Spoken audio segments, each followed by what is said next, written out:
নমস্কার বন্ধুরা, আজকে তোমাদের কাছে নিয়ে এলাম সন্ধ্যাবেলার একটা স্ন্যাক্স মাশরুম পকোড়া। তাহলে চলো মাশরুম পকোড়াটা বানাই, তোমাদের সঙ্গে শেয়ার করি। প্রথমে আমি মাশরুমগুলো খুব সুন্দর করে ধুয়ে নিয়েছি।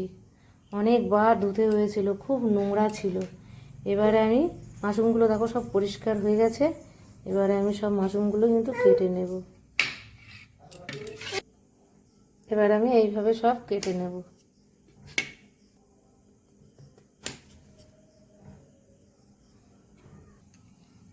সব মাশরুমগুলোই আমার কাটা হয়ে গেছে। এবারে আমি একটা বাটি নিয়েছি, এবার আমি একটা ব্যাটার বানাবো। তার জন্য নিয়ে নিচ্ছি বেসন। 4 চামচের মতন বেসন নিয়ে নিয়েছি। দিয়ে দিচ্ছি 2 চামচের মতো চালের গুঁড়ো, আদা রসুন পেস্ট। এখানে দিয়ে দিচ্ছি একটু ভাজা মশলা, জিরা ধনিয়ার গুঁড়ো। দিয়ে দিচ্ছি গোলমরিচের গুঁড়ো, লাল লঙ্কার গুঁড়ো। দিয়ে দিচ্ছি একটুখানি সোডা, একটু মুচমুচে হওয়ার জন্য এই সোডাটুকু দিয়ে দিচ্ছি। দিয়ে দেবো জোয়ান, হাতে একটু ডলে জোয়ানটা দিয়ে দেবো। দিয়ে দিচ্ছি একটুখানি গরম মশলা গুঁড়ো। এবার আমি মিশিয়ে নেব। দিয়ে দিচ্ছি হলুদ গুঁড়া, দিয়ে দিচ্ছি লবণ পরিমাণ মতো। এবার আমি মিশিয়ে নিচ্ছি। আস্তে আস্তে অল্প অল্প জল দেবো আর মেশাবো।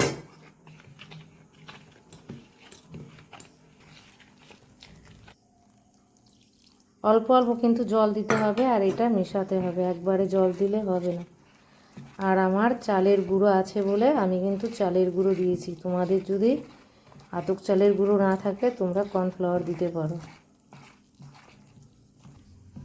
ব্যাটারটা আমার মাখানো হয়ে গেছে। ব্যাটারটার কিন্তু ঘনত্ব এইরকম রাখতে হবে।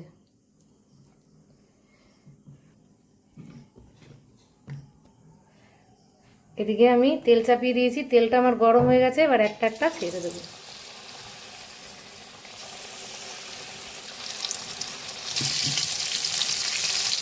গ্যাসের আগুনটা আমি একদম মিডিয়ামে রেখে আস্তে আস্তে কিন্তু ভাজছি। এবারে আমি উল্টে পাল্টে দেবো।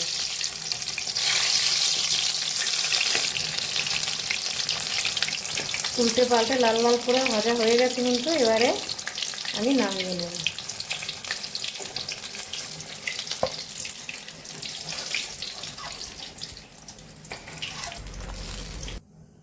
আবারও আমি দিয়ে দিচ্ছি।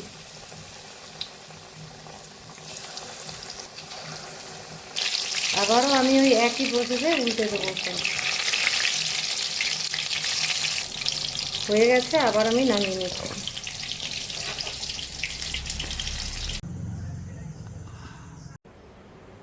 রেডি হয়ে গেল আমার মাশরুম পকোড়া। তোমাদের আমার এই ভিডিওটা যদি ভালো লেগে থাকে তাহলে একটা লাইক কমেন্ট শেয়ার করে দিও। আর আমার ইউটিউব চ্যানেলটি তোমরা সাবস্ক্রাইব করে আমার পাশে থেকো।